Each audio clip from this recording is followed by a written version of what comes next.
चलिए अब रुक कर लेते हैं झारखंड की खबरों की तरफ। तो चाईबासा से बड़ी खबर सामने आ रही है, जहां चक्रधरपुर रेल मंडल में रेल हादसा हुआ है। मालगाड़ी के 3 डिब्बे बेपटरी हो गए। बड़ा जामदा रेलवे स्टेशन के पास ये बड़ा हादसा हुआ है। चाईबासा बड़बिल रूट पर ट्रेन परिचालन ठप हो गया है। इस हादसे के बाद टाटा बड़बिल और टाटा गोवा पैसेंजर ट्रेन फंसी है। मालगाड़ी के डिब्बे बेपटरी होने से रेलवे ट्रैक का ओवर हेड वायर भी क्षतिग्रस्त हुआ है। तो देखिए, इस वक्त की बड़ी खबर सामने आ रही है, जहां ट्रेन की 3 बोगियां बेपटरी हो गई है। चाईबासा बड़बिल रूट पर यह परिचालन ठप हो चुका है। रेलवे का ओवरहेड वायर भी टूट गया है। टाटा बड़बिल टाटा गोवा पैसेंजर फंसी हुई है। फिलहाल रेलवे का ओवरहेड वायर भी टूट चुका है। ऐसी खबर सामने आ रही है। चाईबासा से बड़ी खबर हम आपको दिखा रहे हैं। चक्रधरपुर रेल मंडल में ये बड़ा रेल हादसा हुआ है। मालगाड़ी के 3 डिब्बे भी बेपटरी हो गए हैं। बड़ा जामदा रेलवे स्टेशन के पास ये बड़ा हादसा हुआ है। चाईबासा बड़बिल रूट पर परिचालन ठप हो चुका है। तो इस वक्त की बड़ी खबर हम आपको चाईबासा से दिखा रहे हैं। हमारे साथ फोन लाइन पर रुपेश प्रधान संवाददाता जुड़ चुके हैं। मालगाड़ी बेपटरी होने के बाद ट्रेन परिचालन ठप है। अभी क्या ताजा हालात हैं? कब तक ट्रेन परिचालन सामान्य हो सकेगा? देखिए, कब तक स्थिति सामान्य होगी ये अभी स्पष्ट रूप से जानकारी नहीं मिल पा रही है रेल अधिकारियों से, लेकिन करीब 2 घंटे से 8 बजे के आसपास ये रेल हादसा हुआ है, जिसमें 3 मालगाड़ी की 3 बोगियां जो कि बड़बिल से आ रही थी और बड़ा जामदा रेलवे स्टेशन के पास फाटक के पास ये बेपटरी हो गई है। और इस रूट पर चलने वाली जैसे टाटा गोवा और टाटा बड़बिल मेमू पैसेंजर एक ट्रेन नौमुंडी में तो दूसरी तालाबुरु के आसपास फंसी हुई है। अब रिलीफ का काम, वहां पर रेस्क्यू का काम शुरू कर दिया गया है। 8 बजे के बाद जैसे घटना घटी तो चक्रधरपुर से भी रिलीफ ट्रेन जैसे भेजी गई है, लेकिन रात के समय होने के कारण थोड़ा ज्यादा समय लग सकता है। और कब तक ये रूट क्लियर होगा, क्योंकि रेल पटरियों को भी नुकसान पहुंचा है जैसा कि बताया जा रहा है, और रेलवे के ट्रैक के ऊपर जो ओवरहेड वायर जिसके वो भी क्षतिग्रस्त हुआ है, इसलिए समय अधिक लग सकता है। हो सकता है सुबह तक भी रेस्क्यू का काम चल सकता है, उसके बाद ही ये रूट क्लियर हो। बहुत शुक्रिया रुपेश तमाम जानकारी के लिए। तो चाईबासा से हम आपको एक खबर दिखा रहे हैं, जहां मालगाड़ी के 3 डिब्बे बेपटरी हो गए। रांची से बड़ी खबर सामने आ रही है, जहां तो पक्षों में मारपीट का मामला सामने आया है। मामले में 4 आरोपी गिरफ्तार हो चुके हैं। दोनों पक्ष के 2-2 आरोपी गिरफ्तार हुए हैं। इस्तेमाल हथियार को भी जब्त कर लिया गया है। पंडरा ओपी के बैंक कॉलोनी का ये पूरा मामला है। रांची से इस वक्त की बड़ी खबर मैं आपको दिखा रहे हैं, जहां 2 पक्षों में मारपीट का मामला सामने आया है। 4 आरोपियों को गिरफ्तार भी कर लिया गया है। दोनों पक्ष के 2-2 आरोपी गिरफ्तार हो चुके हैं।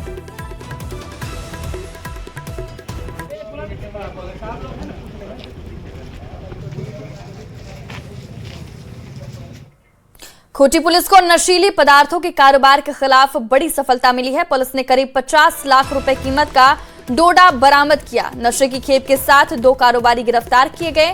अड़की थाना क्षेत्र में नौढ़ी गांव के बाबू टोली में पुलिस की टीम ने छापेमारी की। इस दौरान छापेमारी कर 330 किलो डोडा बरामद किया गया। गिरफ्तार कारोबारियों से पूछताछ कर पुलिस उनके नेटवर्क को खंगालने में जुटी है। अड़की थाना क्षेत्र अंतर्गत नौढ़ी के बाबू टोला गांव में सूचना मिला कि एक व्यक्ति अपने घर में डोडा रखे हुए है और उसका खरीद बिक्री करने का काम करता है। तो सूचना पर छापेमारी किया गया। अड़की थाना के नौढ़ी बाबू टोला गांव के अंकित हजाम और लालू हजाम के घर पर छापेमारी किया गया। उसके घर से 21 बड़ा डोडा, जिसका वजन करीब 330 केजी के आसपास है, जिसका अनुमानित मूल्य 50 लाख के आसपास होगा, बरामद किया गया। दोनों गिरफ्तारी की गई और आगे तक कार्रवाई किया जा रहा है। राज्य के हटिया डीआरएम ऑफिस में बुधवार को सीबीआई टीम की दबिश पर डीआरएम ने बड़ा बयान दिया। उन्होंने कहा कि किसी भी दोषी को बख्शा नहीं जाएगा, उसके खिलाफ सख्त से सख्त कार्रवाई की जाएगी। हालांकि उन्होंने सीबीआई की रिपोर्ट आने की स्थिति साफ होने की बात कही है। बता दें कि सीबीआई की टीम ने बुधवार को डीआरएम ऑफिस से दक्षिण पूर्व रेलवे की chief commercial inspector Himanshu Shekhar को रिश्वत लेते गिरफ्तार किया था। देखिए, रेलवे प्रशासन जो है अपने किसी भी कर्मचारी, किसी भी अधिकारी, जितने भी लोग हैं, सबसे उम्मीद रखती है कि वो अपना काम ईमानदारी से करेंगे। और रेल प्रशासन इस मामले में बहुत टफ है, किसी को भी बख्शा नहीं जाता है। एंड रेलवे जो है जांच में किसी को रोकती भी नहीं है। तो जो भी इसका जांच हो रहा है, इसमें बहुत सख्त कार्रवाई की जाएगी। जिस भी कर्मचारी ने गलत कार्य किया है उसके अगेंस्ट बहुत टफ एक्शन होगा, विश्वास मानिए। तो आप विश्वास रखिए कि रेल प्रशासन जो है बिल्कुल सख्त से सख्त कार्रवाई लेगा अगर दोषी पाया गया तो। रांची के निवारनपुर स्थित प्राचीन तपोवन मंदिर श्रद्धालुओं की आस्था का बड़ा केंद्र है। रामनवमी के मौके पर शहर के विभिन्न हिस्सों से भक्त महावीरी झंडा लेकर मंदिर पहुंचे हैं। साल 1929 में पहली बार महावीरी झंडे की पूजा इसी मंदिर में हुई थी, जो आज भी सुरक्षित रखा गया है। आज विभिन्न अखाड़ों के जुलूस ढोल नगाड़ों की गूंज के साथ तपोवन मंदिर पहुंच रहे हैं। कहा जाता है कि राम जी के द्वार पे तो हनुमान जी हैं, उन्हीं के माध्यम से भगवान राम मिलेंगे।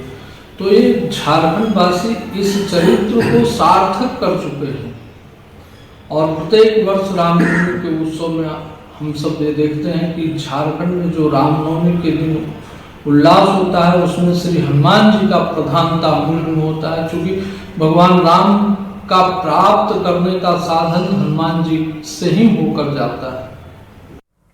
हजारीबाग की रामनवमी अपनी अनूठी परंपराओं के लिए जानी जाती है। इचाक प्रखंड के जोगीडी जोगड़ा गांव में अष्टमी की रात्रि बजरंगबली ध्वज भ्रमण की सदियों पुरानी परंपरा आज भी पूरी आस्था के साथ निभाई जा रही है। सप्तमी के दिन बड़े बजरंगबली ध्वज को घरों में स्थापित कर विधिवत पूजा अर्चना की जाती है और बाद में मंदिर में स्थापित किया जाता है। अष्टमी की रात इन सभी ध्वजों को पूरे गाँव में घुमाया जाता है। इस दौरान हर घर के पास पारंपरिक रीति रिवाज से पूजा की जाती है। ढोल बाजे और भक्ति गीतों के बीच गगन भेदी जयकारों से माहौल भक्तिमय हो उठा है। हम लोग का पूर्वज का ही है, जो कि हर अष्टमी की रात में पूजा, हर द्वार पे पूजा ध्वज का होता है, जो बजरंगबली का ध्वज होते हैं। तो हम लोग परंपरागत चलते ही आ रही है और आज भी हम लोग करते ही आ रहे हैं। हम लोग जैसे हिंदू मुस्लिम सब यहाँ जैसे है, वहाँ हम लोग बहुत अच्छी तरह से मनाते हैं। और जिस तरह हमको लगता है कि हम लोग की तरफ जिस तरह से कहीं और जो होता है लफड़ा जैसे बोलते हैं कि इस तरह से हो गया हिंदू या मुस्लिम, हम लोग ऐसा यहाँ नहीं होता है। हमारे हिंदू समुदाय के युवा, महिलाएं, बुजुर्ग सब मिलकर झंडा लेकर के पूरे गांव का भ्रमण करते हैं। रांची में रामनवमी का त्योहार बड़े ही हर्षोल्लास के साथ मनाया जाता है। वहीं शोभा यात्रा में भी हजारों की भीड़ शामिल होती है, जिसके देखते हुए रांची पुलिस भी अलर्ट मोड में है। किसी भी आपात स्थिति से बचने के लिए पुलिस ने पूरी तैयारी कर ली है और हाल के सालों में हुए उपद्रव में शामिल लोगों की सूची भी तैयार कर ली गई है। साथ ही ट्रैफिक और क्राउड मैनेजमेंट को लेकर भी विशेष ध्यान दिया जा रहा है। जानते हैं कि आज से ही रांची में रामनवमी का पर्व एक तरीके से शुरू हो जाएगा। आज जो हमारी मुख्य सड़क है फिरालाल चौक के आसपास आज शाम में झांकी निकाली जाएगी और कल रामनवमी का जो मुख्य जुलूस है, जो झंडा जुलूस है, वो निकाला जाएगा। इसके लिए हम लोग लगातार जिला प्रशासन और पुलिस हम लोग सभी जो है सो सक्रिय हैं और हमारी जो टीम्स हैं वो जगह जगह घूम के भ्रमण ले रही है, जायजा ले रही है। जो आयोजक हैं, जो अखाड़ा समिति के लोग हैं, उन सभी से हम लोग लगातार अपनी संवाद रख रहे हैं ताकि किसी को कहीं पे कोई असुविधा अगर लगती है, कोई भी हमारी तरफ से किसी मदद की या हेल्प की जरूरत पड़ती है तो हम लोग उसके लिए लगातार सजग होकर वो चीज़ कर पाएँ। जमशेदपुर में शहर से लेकर ग्रामीण क्षेत्रों में रामनवमी की धूम है। ग्रामीण क्षेत्र भी जय श्री राम के नारे से गूंज रहे हैं। पर्व को देखते हुए ग्रामीण क्षेत्र में रामनवमी को लेकर ग्रामीण एसपी ने फ्लैग मार्च निकाला और रामनवमी को लेकर जवानों को अलर्ट रहने के निर्देश दिए। ग्रामीण एसपी ने आम लोगों से भी अपील की है कि रामनवमी में कोई अफवाह पर ध्यान ना दे। अगर कोई भी सूचना मिलती है तो पुलिस को इसकी जानकारी दे। पुलिस तत्काल कार्रवाई करेगी। दिशा निर्देश मुख्य रूप से यही दिए गए हैं कि जो अगर किसी जुलूस के मार्ग में कोई संवेदनशील स्थल है तो वहां पे स्टैटिक डिप्लॉयमेंट किया जाए। सभी अखाड़े वालों से भी यही निवेदन रहेगा कि अपने जो झंडे हैं उनकी हाइट को जिस जगह से भी जुलूस लेके निकल रहे हैं वहां पे जो इलेक्ट्रिक वायर्स है उनसे कम रहे। हालांकि कनेक्शन कट ऑफ रहता है, परंतु फिर भी कोई घटना दुर्घटना ना हो तो उसके लिए आप लोग एहतियात बरतें। उसके अलावा कम्युनिकेशन चैनल एक्टिव रखें। अगर कोई भी कहीं पे टकराव की स्थिति उत्पन्न होती है या दो गुटों में कोई लड़ाई होने की स्थिति उत्पन्न होती है तो पुलिस को पहले सूचना दे। अपने स्तर से कोई भी लड़ाई झगड़ा नहीं करने का प्रयास करें। खबर हजारीबाग से है, जहां रामनवमी को लेकर पुलिस सख्त है। पुलिस ने इस बार अभेद्य सुरक्षा कवच तैयार किया है। आकाश से लेकर सड़क तक हर गतिविधि पर पैनी नजर रखी जाएगी। टेक्नोलॉजी और मानव बल के तालमेल से सुरक्षा व्यवस्था और मजबूत किया गया है। इस बार 107 अखाड़ों के जुलूस को जीपीएस और गूगल मैप के जरिए मॉनिटर किया जाएगा। हर अखाड़े को यूनिफाइड कोड दिया गया है जिससे उनकी लोकेशन और गतिविधि पर नजर रखी जा सके। हम लोग प्रयास कर रहे हैं कि जो पूर्व की तैयारियां हैं उसके अतिरिक्त हम लोग कितने बेहतर तरीके से सभी जुलूस की मॉनिटरिंग कर सकते हैं और रियल टाइम हम लोग फीड ले सकते हैं, जियो टैगिंग कर सकते हैं। तो उसके लिए हम लोगों ने जीपीएस का प्रयोग किया है और सीसीटीवी कैमरे जो लगते रहे हैं उसका प्रयोग किया है। सभी जो जुलूस निकलेंगे शहरी क्षेत्र में आने वाले वो सभी जियो टैग रहेंगे और इनकी हमको लाइव फीड हम लोग को लेते रहेंगे, मिलता रहेगा। रामनवमी पर्व 2026 को शांतिपूर्ण एवं सुरक्षित वातावरण में मनाने के लिए पुलिस अधीक्षक महोदय द्वारा जो हमारा साइबर थाना है उसमें एक स्पेशल साइबर सेल का गठन किया गया है जिसमें और अतिरिक्त बल एवं पदाधिकारियों की प्रतिनियुक्ति की गई है, जिसके तहत किसी भी प्रकार के भड़काऊ, आपत्तिजनक या संवेदनशील पोस्टों को हम लोग तुरंत त्वरित कार्रवाई करके उसको जो हम मेटा कंपनी है, फेसबुक की पेरेंट कंपनी एवं पुलिस मुख्यालय को हम लोग भेजते हैं, उस पर हम लोग फिर अग्रतर कार्रवाई करते हैं। खबर पलामू से है, जहां रामनवमी की पूजा को लेकर जिला और पुलिस प्रशासन पूरी तरह से अलर्ट मोड में है। डीसी और एसएसपी ने संयुक्त रूप से मेदिनीनगर शहर में फ्लैग मार्च निकाला। वहीं चैनपुर थाना क्षेत्र में फ्लैग मार्च के माध्यम से लोगों से शांतिपूर्ण और सौहार्दपूर्ण वातावरण में पूजा मनाने की अपील की।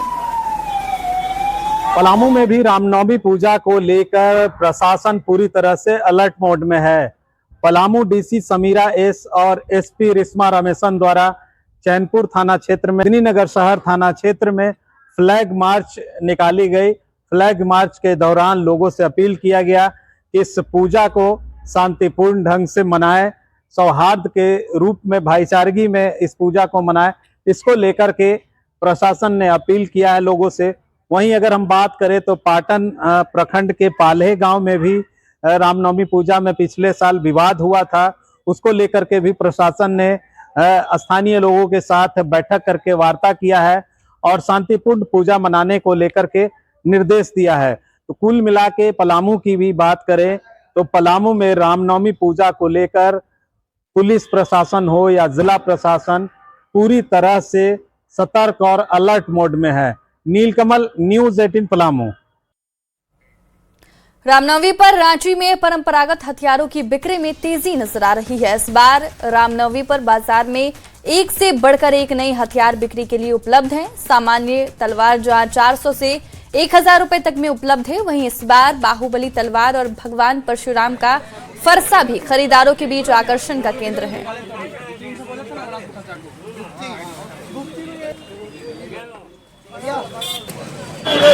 रामनवमी पर इस बार राजधानी रांची में आपको परंपरागत हथियार की रौनक नजर आएगी, क्योंकि परंपरागत हथियार के बाजार में रौनक देखी जा रही है। यहाँ पर हथियार आ रहे हैं, खत्म हो जा रहे हैं। लाठियाँ भी इस बार जो आई है वो आपको काफी कह सकते हैं खूबसूरत लाठियाँ हैं और लाठियाँ में देखिए यहाँ पर कलरफुल लाठियाँ हैं, लाठियों पर नक्काशी की हुई है, लिहाजा लोग लाठियों को भी खरीदना पसंद कर रहे हैं। लेकिन इस बार परंपरागत हथियार में क्या है, क्या हथियार में इस बार है, नया क्या है? ये है आपका बाहुबली और ये गंडासी, परशुराम गंडासी कहिए इसको। ये है नया तरह का। अभी परशुराम तो हम लोग देखते हैं परशुराम जी का जब भी कुछ है, लेकिन ये भी है ना उसी तरह का शेप का है। इसमें आपका मतलब ये नया आइटम है इस बार का। अभी तो है नहीं फिलहाल, फिर तो आ जाएगा 1-2 घंटा में, फिर क्या बोले। और भी खरीदारों की बेहद यहाँ पर होड़ है और लोग यहाँ पर आ रहे हैं। क्या तुमने क्या खरीदा? खरीद ही रहे, अभी खरीदे नहीं। ये क्या पसंद किया? पसंद वो किए, ये पकड़े हुए बस अभी। क्या है ये? फरसा बोलते हैं इसको। फरसा बोलते हैं। फरसा बोलते हैं। इससे भंजोगे? हाँ एकदम। कहाँ से आए हो खरीदने के लिए? काके से। काके से। बढ़िया से। ये फरसा और सब खरीद दिखाइए जरा सा। लेकिन लोगों की अपनी अपनी पसंद है जिससे सहज महसूस करता भी है। मेरे पास लाठी भी है, तलवार भी है, भाला भी है, सब है, ये नहीं था भाई। लेने आए हैं, प्रभु श्री राम की सेना है हम लोग, और इस साल बहुत धूमधाम से मनाएंगे और झांकी में निकलेंगे हम लोग अपने पारंपरिक हथियार के साथ। लेकर आए हैं कि क्या खरीदना है? हाँ, पूरा बजट है। क्या कितना बजट है? 1 दर्जन तलवार लेना है और उसके बाद फरसा लेना है, यही 11 कम से कम। 11 कम से कम। रामनवमी का त्योहार कहते हैं कि सद्भावना का त्योहार माना जाता है, और ये कहा जाता है कि वास्तव में कि जब आप हथियारों का प्रदर्शन करते हैं तो वास्तव में ये प्रदर्शन शौर्य का प्रदर्शन होता है। और इसी को लेकर हर साल जो परंपरा रही है रांची में कि लोग अपने अपने अखाड़े से आते हैं, अलवर टेक्का चौक पहुंचते हैं, अब वापस तपोवन मंदिर लौट जाते हैं। तो ऐसी में रांची में इस बार आपको अलवर टेक्का चौक के मैदान पर परंपरागत हथियारों की जो रौनक दिखेगी वो वास्तव में अजूबा होगा। संजय कुमार सिन्हा, न्यूज़ 18, रांची।